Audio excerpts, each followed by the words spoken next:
الله الرحمن الرحيم. مرحبا بكل متابع ومتابعة قناة الأستاذ خالد نجار يوتيوب. دائما مع لي كور ديال ميكانيك سوليد et toujours avec le même chapitre اللي هو chapitre ديال dynamique et énergétique des solides. اليوم غنقدم لكم في هذه لابارتي théorème généraux de la mécanique, à savoir un théorème de la résultante générale, ثم théorème du moment dynamique et finalement on termine par théorème du moment cinétique.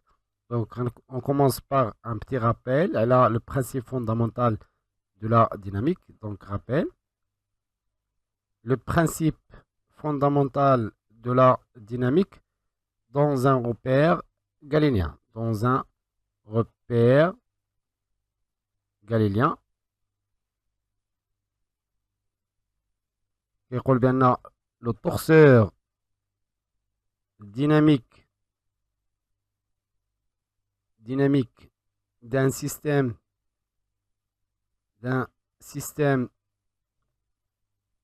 S au mouvement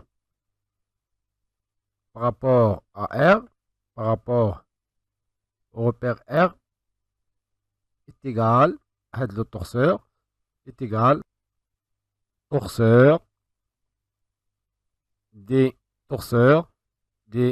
efforts extérieurs exercés à le système S. Des efforts exercés sur S. Or, le torseur dynamique عنده واحد la résultante R D اللي كتساوي M gamma de G dans R, et à un moment اللي كنرمزو ليه بالدلتا en un point par exemple A de S dans R qui est égal les éléments ديال torseur des efforts extérieurs sont F extérieur, la résultante des forces extérieures et le moment on a des forces extérieures. Donc فاش كتكون عندنا l'égalité entre deux torseurs, c'est-à-dire la résultante est égale la résultante ou le moment est égal l'autre moment. Le moment ديال un torseur est égal au moment de l'autre torseur. Passons maintenant au théorème généraux. Les théorèmes généraux, on commence par le premier théorème, le théorème de la résultante dynamique. D'après l'égalité des deux torseurs, on peut dire que RD, la résultante du torseur dynamique, est égale à la résultante du torseur des forces extérieures exercées sur S, c'est-à-dire FEX. Des forces extérieures, la somme des forces extérieures. Or, on a déjà montré que la résultante dynamique RD est égale à la quantité d'accélération, la masse fois l'accélération des G dans le repère R ou la RG, le repère galiléen. Donc, finalement, la résultante des forces extérieures, FEX, est égale à M gamma de G dans le repère galiléen RG. Voilà le premier résultat. Avec M gamma de G, c'est la quantité, donc l'égalité entre la quantité d'accélération de centre de masse, G, le centre de masse G de S, qui est égal F de X, c'est la résultante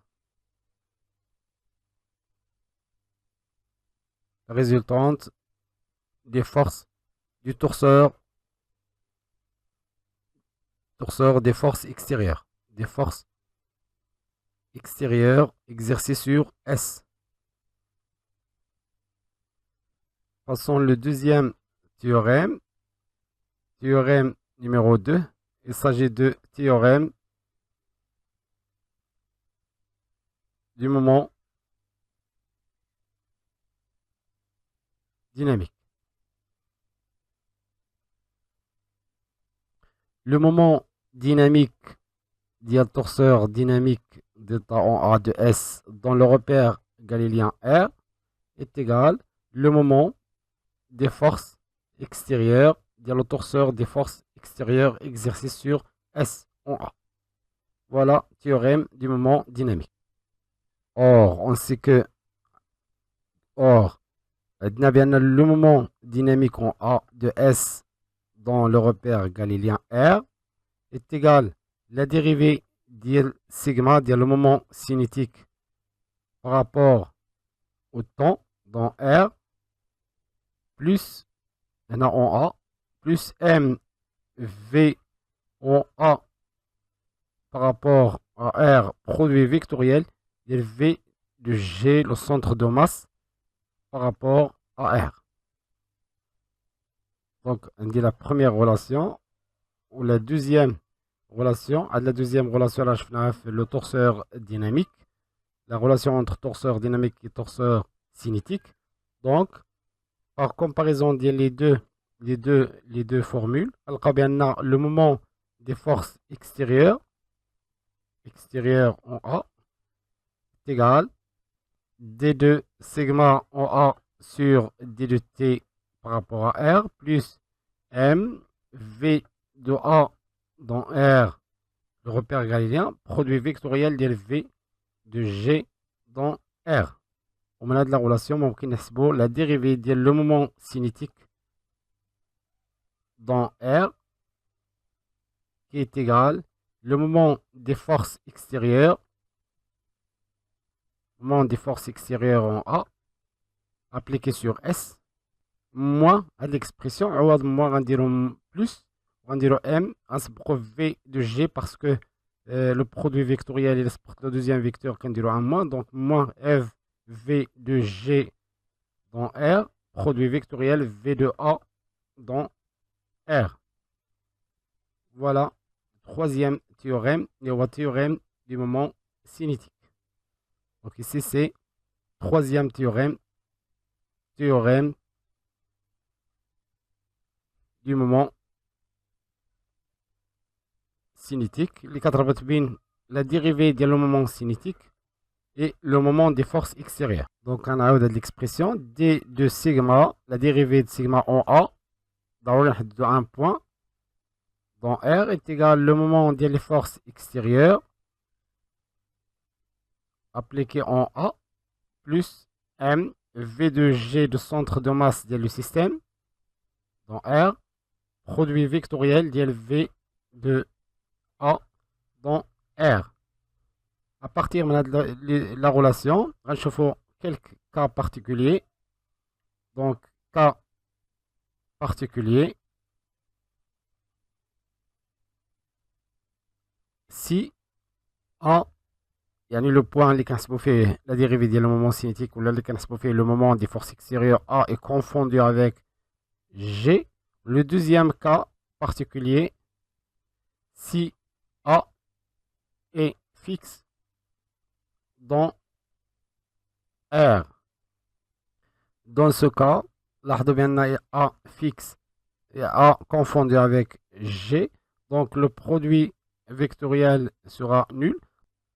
Donc, dans ce cas, c'est D2 sigma en G. Le calcul sera fait en G par rapport au temps, la dérivée par rapport au temps en R est égal le moment des forces extérieures en G, il y a les forces extérieures exercées sur S. Voilà le résultat final. Si A est fixe dans R, c'est-à-dire que V de A sera nul. Dans ce cas, D de sigma en A sur D de T par rapport à R est égal le moment des forces extérieures en A. Le moment des forces extérieures exercées sur le système, où le calcul du moment se fait au point A. Remarque, on peut distinguer les actions extérieures entre des actions là des forces et couple connu les كنعرفو. par exemple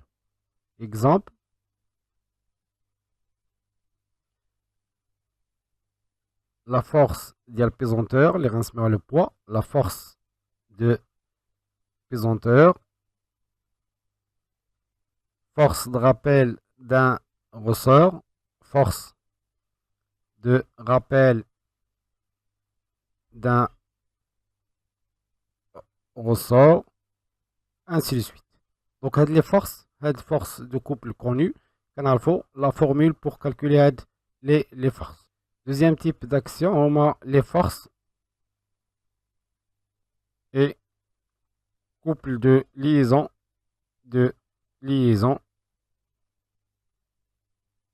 ou de contact.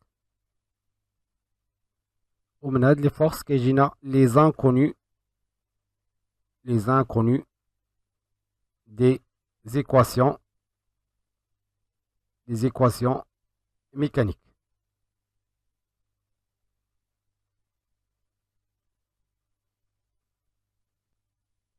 Et pour simplifier, comment simplifier les calculs?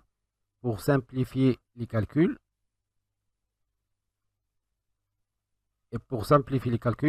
on calcule tous les torseurs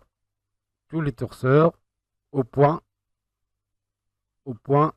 d'application. يعني كنحاولوا نحسبوا les torseurs اللي عندنا كامل في l'exercice في le point d'application d'une liaison inconnue.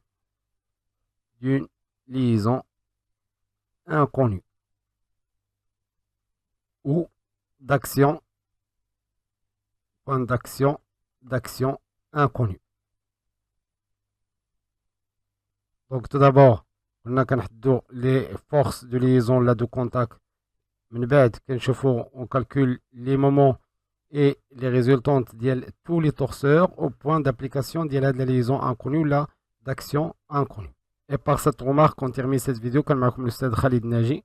كنتمنى يكون هذا الشيء واضح وبسيط، والى فيديو مقبل ان شاء الله. استودعكم الله والسلام عليكم ورحمه الله وبركاته.